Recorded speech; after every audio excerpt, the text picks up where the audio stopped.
ನೀವೇನಾದರೂ ಬೆಂಗಳೂರಿನಿಂದ ಶ್ರೀರಂಗಪಟ್ಟಣಕ್ಕೆ ಹೋಗೋಕ್ಕೆ ಪ್ಲ್ಯಾನ್ ಮಾಡ್ತಾಯಿದ್ರೆ ಈ ಒಂದು ವಿಡಿಯೋ ನಿಮಗೋಸ್ಕರ.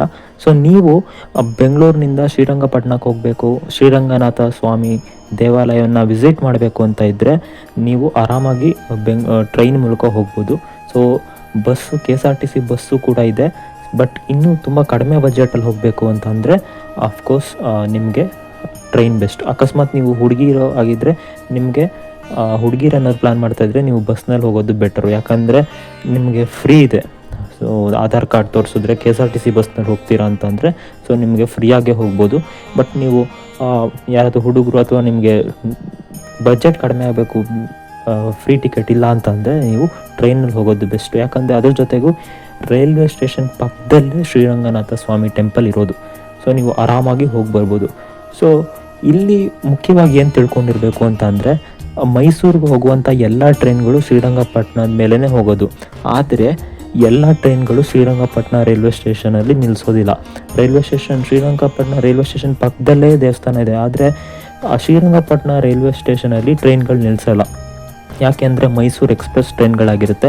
ಸೊ ಎಕ್ಸ್ಪ್ರೆಸ್ ಟ್ರೈನ್ಗಳು ಏನಿದ್ರು ಮುಖ್ಯವಾಗಿರುವಂಥ ರೈಲ್ವೆ ಸ್ಟೇಷನಲ್ಲಿ ನಿಲ್ಲಿಸ್ತಾ ಇರುತ್ತೆ. ಸೊ ಪಾಂಡವಪುರದಲ್ಲಿ ನಿಲ್ಲಿಸುತ್ತೆ. ಇಲ್ಲ ಅಂತ ಅಂದರೆ ನೀವು ಮೈಸೂರಿನಲ್ಲಿ ಡೈರೆಕ್ಟಾಗಿ ನಿಲ್ಲಿಸ್ಬಿಡುತ್ತೆ. ಸೊ ಪಾಂಡವಪುರದಲ್ಲಿ ನಿಲ್ಲಿಸಿದ್ರೆ ನೀವು ಶ್ರೀರಂಗಪಟ್ಟಣಕ್ಕೆ ಇನ್ನೊಂದು ಬಸ್ ಹತ್ತಬೇಕಾಗುತ್ತೆ. ಇಲ್ಲ ಅಂತಂದರೆ ಮೈಸೂರಿಂದ ಮತ್ತೆ ಶ್ರೀರಂಗಪಟ್ಟಣಕ್ಕೆ ಒಂದು ಬಸ್ ಹತ್ತಬೇಕಾಗುತ್ತೆ. ಸೊ ನೀವೇನಾದರೂ ಟ್ರೈನಲ್ಲೇ ನಾನು ಹೋಗ್ತೀನಿ, ನನಗೆ ಎಷ್ಟೇ ಲೇಟ್ ಆದರೂ ಪರವಾಗಿಲ್ಲ ಅಂತ ಇದ್ದರೆ ನೀವು ಶಟಲ್ ಗಾಡಿಗಳು ಬರುತ್ತೆ. ಅಂದರೆ ಶಟಲ್ ಗಾಡಿ ಟ್ರೈನಲ್ಲಿ ಅಂದರೆ ಅದು ಎಲ್ಲ ರೈಲ್ವೆ ಸ್ಟೇಷನಲ್ಲೂ ನಿಲ್ಲಿಸುತ್ತೆ ಗಾಡಿನ.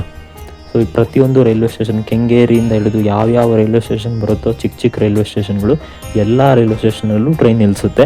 ಬಟ್ ಡಿಲೇ ಆಗುತ್ತೆ, ತುಂಬ ಲೇಟ್ ಆಗುತ್ತೆ ಸ್ವಲ್ಪ ಹೋಗೋದು.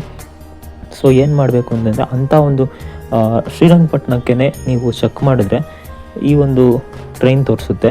ಸೊ ಯಾವ ಟ್ರೈನು ಎಲ್ಲ ರೈಲ್ವೆ ಸ್ಟೇಷನಲ್ಲೂ ನಿಲ್ಲಿಸುತ್ತೋ ಆ ಒಂದು ಟ್ರೈನು ತೋರಿಸುತ್ತೆ. ಸೊ ನೀವು ಆ್ಯಪ್ಗಳಲ್ಲಿ ವೇರಸ್ಮೇ ಟ್ರೈನು ಆ ಒಂದು ಇದರಲ್ಲಿ ಚೆಕ್ ಮಾಡಿದ್ರೆ ಆ ಒಂದು ಟ್ರೈನ್ ಹತ್ತಿದ್ರೆ ನಿಮಗೆ ಶ್ರೀರಂಗಪಟ್ಟಣದಲ್ಲಿ ಸ್ಟಾಪ್ ಕೊಡುತ್ತೆ. ಸೊ ಬೆಳಗ್ಗೆ ಬೇಗ ಹತ್ತಿದ್ರೆ ಸೊ ಅದು ಆರಾಮಾಗಿ ಕರೆಕ್ಟ್ ಟೈಮ್ಗೆ ನಿಲ್ಲಿಸುತ್ತೆ ಶ್ರೀರಂಗಪಟ್ಟಣದಲ್ಲಿ. ಸೊ ಶ್ರೀರಂಗಪಟ್ಟಣದಲ್ಲಿ ರೈಲ್ವೆ ಸ್ಟೇಷನ್ ಇಳಿದ ತಕ್ಷಣವೇ ಮುಂದ್ಗಡೆನೇ ನಿಮಗೆ ದೇವಸ್ಥಾನ ಆಲ್ಮೋಸ್ಟ್ ಕಾಣಿಸ್ತಾ ಇರುತ್ತೆ, ಗೋಪುರ ಎಲ್ಲ. ಸೊ ಅಲ್ಲೇ ಇರೋದು. ಸೊ ಮೈಸೂರಿಗೆ ಹೋಗಿರೋರು ಪ್ರತಿಯೊಬ್ಬರು ನೋಡ್ತಿರ್ತಾರೆ. ಬಟ್ ನಿಮ್ಗೆ ಗೊತ್ತಿರೋ ಹಾಗೆ ನೀವು ರೆಗ್ಯುಲರ್ ಆಗಿದ್ರೆ ಗೊತ್ತಿರುತ್ತೆ ನಿಮ್ಗೆ ಅಲ್ಲಿ ನಿಲ್ಲಿಸೋದಿಲ್ಲ ಅಂತ. ಸೊ ಅಲ್ಲೇ ನಿಮಗೆ ದೇವಸ್ಥಾನಕ್ಕೆ ಹೋಗ್ಬೋದು. ಅಲ್ಲಿಂದನೇ ಶ್ರೀರಂಗನಾಥ ಸ್ವಾಮಿ ದೇವಾಲಯಕ್ಕೆ ಹೋಗ್ಬೋದು. ಅಲ್ಲಿ ನಿಮಗೆ ಫ್ರೀ ದರ್ಶನಕ್ಕೆ ಅಂದರೆ ಶನಿವಾರದೊತ್ತು ತುಂಬಾ ಕ್ಯೂ ಇರುತ್ತೆ. ಇಲ್ಲಾಂದರೆ 50 ರೂಪಾಯಿ ಕೊಟ್ಬಿಟ್ಟು ಹೋಗ್ಬೋದು. ಎರಡೂ ಕೂಡ ತುಂಬಾ ಕ್ಯೂ ಇರುತ್ತೆ ಶನಿವಾರದೊತ್ತು. ರಂಗನಾಥ ಸ್ವಾಮಿ ದೇವಾಲಯನ ನೋಡಾದ್ಮೇಲೆ ನೀವು ಶ್ರೀರಂಗಪಟ್ಟಣದಲ್ಲಿರುವಂತಹ ಈ ಕಾವೇರಿ ನದಿ ಇದೆಯಲ್ಲ ಆ ಒಂದು ದಡದ ಹತ್ರನೂ ಹೋಗ್ಬೋದು. ಆ ಕಡೆ ನದಿ ಇದೆ. ಸೊ ಅಲ್ಲೂ ಕೂಡ ನೀವು ವಿಸಿಟ್ ಮಾಡ್ಬೋದು. ಅದ್ರ ಜೊತೆಗೆ ನೀವಿನ್ನೂ ನಡ್ಕೊಂಡೆ ಕೆಲವೊಂದು ಜಾಗಗಳಿಗೆ ಹೋಗ್ಬೋದು. ಹತ್ತಿರದಲ್ಲೇ ಸುಮಾರು ಜಾಗಗಳಿದೆ. ಟಿಪ್ಪು ಸಮಾಧಿ ಅಂದರೆ ಅಲ್ಲಿ ಟಿಪ್ಪು ಸಿಕ್ಕಿದಂಥ ಜಾಗ, ಟಿಪ್ಪು ಡೆಡ್ ಬಾಡಿ ಸಿಕ್ಕಿದಂಥ ಜಾಗ. ಮತ್ತು ಟಿಪ್ಪು ಪ್ಯಾಲೇಸ್, ಬರೀ 20 ರೂಪಾಯಿ ಟಿಕೆಟ್ಗೆ ಟಿಪ್ಪು ಪ್ಯಾಲೇಸು ತುಂಬ ಚೆನ್ನಾಗಿ ಮೇಂಟೈನ್ ಮಾಡಿದ್ದಾರೆ. ಸೊ ಈ ಜಾಗಗಳಿಗೂ ಕೂಡ ನೀವು ಹೋಗಿ ಬರ್ಬೋದು. ನೀವು ಆಟೋ ಹೆಲ್ಪ್ ತೊಗೊಂಡು ಬೇಕಿದ್ದರೆ ರಂಗನತಿಟ್ಟು ಬರ್ಡ್ ಸ್ಯಾಂಚುರಿಗೆ ಬೇಕಾದರೂ ಹೋಗ್ಬೋದು. ಅದು ಕೂಡ ಹತ್ತಿರದಲ್ಲೇ ಇರೋದು. ಬಟ್ ನೀವು ಜಸ್ಟ್ ಪ್ಲ್ಯಾನ್ ಮಾಡ್ತಾ ಇದ್ದೀರಾ ಒಂದು ಟೆಂಪಲ್ಗೆ ಅಂತ ಅಂದರೆ ಟ್ರೈನ್ ಬೆಸ್ಟು. ಸೊ ನೀವು ರಿಟರ್ನ್ ಬರೋವಾಗ ಟ್ರೈನ್ ಇಲ್ಲ, ಅಕಸ್ಮಾತು ಶ್ರೀರಂಗಪಟ್ಟಣದಿಂದ ರೈಲ್ವೆ ಸ್ಟೇಷನಿಂದ ಇಲ್ಲ ಅಂತಂದರೆ ನೀವು ಪಾಂಡವಪುರಕ್ಕೆ ಬಂದು ಅಲ್ಲಿಗೆ ಎಲ್ಲ ಟ್ರೈನ್ಗಳು ನಿಲ್ಲಿಸ್ತಾರೆ. ಯಾಕಂದರೆ ಅದೊಂದು ಮೇನ್ ಸ್ಟೇಷನ್ನು. ಸೊ ಅಲ್ಲಿಂದ ಟ್ರೈನ್ ನಿಲ್ಲಿಸ್ತಾರೆ, ಅಲ್ಲಿಂದ ಹತ್ಕೊಬೋದು.